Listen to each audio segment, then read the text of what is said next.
Emotions.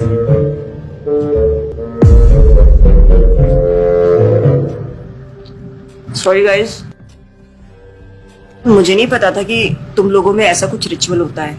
हाँ, pray तो करना चाहिए। हम हमेशा खाने से पहले अल्लाह ताला से प्रे करते हैं। यस, रिचुअल नहीं स्पिरिचुअल। हम ही पहले भगवान को भोग ऑफर करते हैं और उसके बाद प्रे करके खाते हैं। लेकिन तुम्हारा भगवान यहाँ आके कैसे खा सकता है?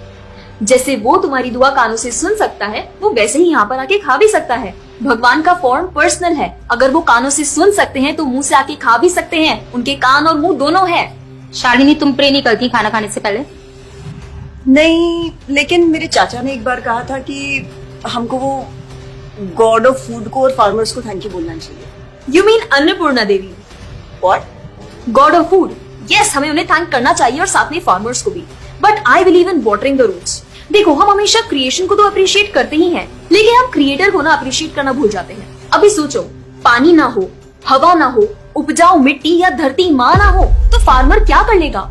So I believe that we should be thanking the Creator, the Lord, who is providing us with all the basic necessities. Point. अब तुम किस किस को थैंक करेगा? वैसे भी तुम्हारे 33 करोड़ तो देवी देवता है। बताओ, किस किस को थैंक करेगा तुम? और शांति, तुम बताओ, तुम किस गॉड को मानता है? मैं ऐसे किसी गॉड को नहीं मानती, लेकिन I think Shiva is a big god. See, I am very sorry, but आपने अपने वो बड़े भगवान का स्टोरी तो सुना होगा ना, जहाँ वो अपनी मरी हुई वाइफ को शोल्डर पर लेकर पूरे इंडिया का चक्कर लगा रहा है। अब तुम मुझे बताओ, जो गॉड अपनी वाइफ के मरने पे ऐसे कॉमन मैन की तरह रोता है, वो गॉड हो सकता है क्या? अच्छा, may be, I don't know much about this story, but he is very famous. And north में तो राम जी भी बहुत फेमस है ना। उनका स्टोरी तो तुमको पता होगा ना, सबको पता है। उनकी वाइफ को रावण ले गया था। हाँ, पता है। अब तुम मुझे बताओ, वो गॉड है? वो अपनी वाइफ को भी अकेला नहीं बचा के ला सकता। उसको अपनी वाइफ को बचाने के लिए भी वानर सेना की हेल्प चाहिए, और उस वानरों को भी तुम पूछता है। I am sorry. और गीता, तुम कृष्ण को मानती हो, और वो तो हर लड़की के साथ रासलीला करते रहते थे। ऐसा कैसा कैरेक्टर है गॉड का जिसे हर लड़की से प्यार हो जाता है? और वो खुद डर के अपना जन्मस्थान छोड़कर चले गए थे। गॉड को कभी डर लगता है क्या? और जिसे खुद डर लग रहा है, वो तुम लोग की हेल्प कैसे करेगा? शिट यार, this is so complicated and confusing. It is confusing because you are following the wrong path. It is very beautiful and sacred. I will show you the right path. Enough, Asifa. I know what you're trying to do. And Shalini, कुछ भी confusing नहीं है। You know what the problem is कि तुझे पता ही नहीं है, क्योंकि तूने आज तक शास्त्र ही नहीं पढ़े हैं। तो पता कैसे चलेगा कि क्या सही है और क्या गलत? जन्म कर्म च मे दिव्यम एवं योवेति तत्वतः त्यक्त्वा देहम पुनर्जन्म नैति मामेति सो अर्जुन। भगवान की लीलाओं को समझना इतना आसान नहीं है।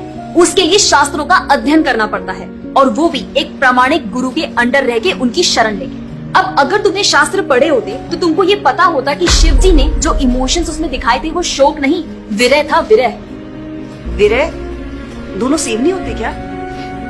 Let's start from the basics. शोक इज मटेरियल एंड विरह इज स्पिरिचुअल। शोक ना दुख की अनुभूति कराता है, whereas जो विरह है उसमें जो सेपरेशन की फीलिंग होती है ना, वो सुख का अनुभव कराती है। भगवान भगवत गीता में ना शोक करने वाले व्यक्ति को मूर्ख बताते हैं। गतासुन अगतासुंश्च नानु शोचन्ति पंडिता।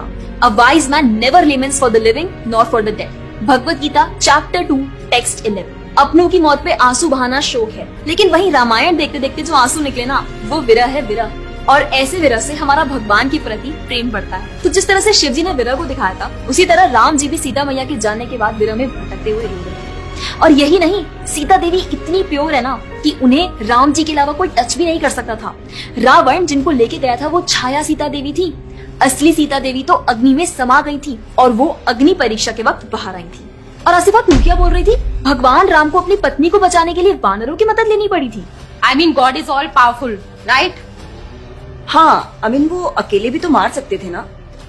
यार शालिनी, अगर तूने कभी रामायण पढ़ी होती तो तुझे पता होता, जब खर और दूषण आए थे अपने 15,000 ऐसे दानवों के साथ जो इंसान को खा जाते थे, उन सब के साथ राम जी ने अकेले बिना किसी की हेल्प के उन सबके चिथड़े उड़ा दिए थे।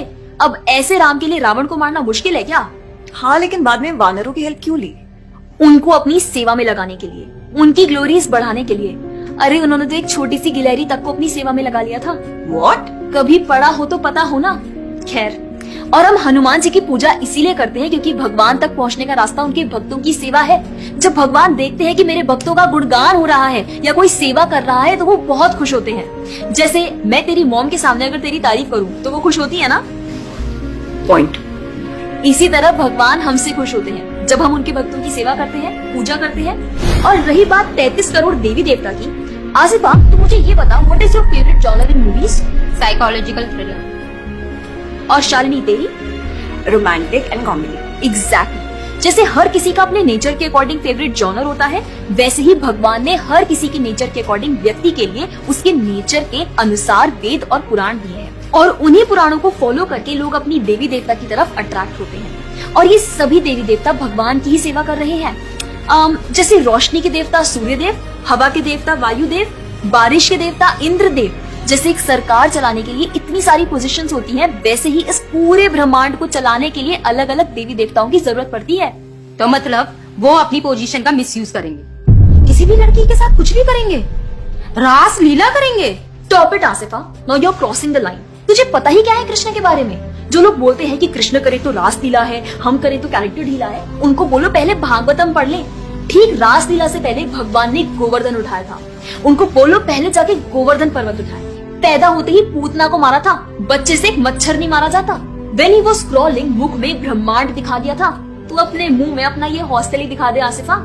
क्या तुम जानते हो द्वारका में भगवान श्री कृष्ण की 16,108 रानियां थी और सबके अलग अलग महल थे। और हर एक महल में श्री कृष्ण सबके साथ होते थे एक ही समय पर।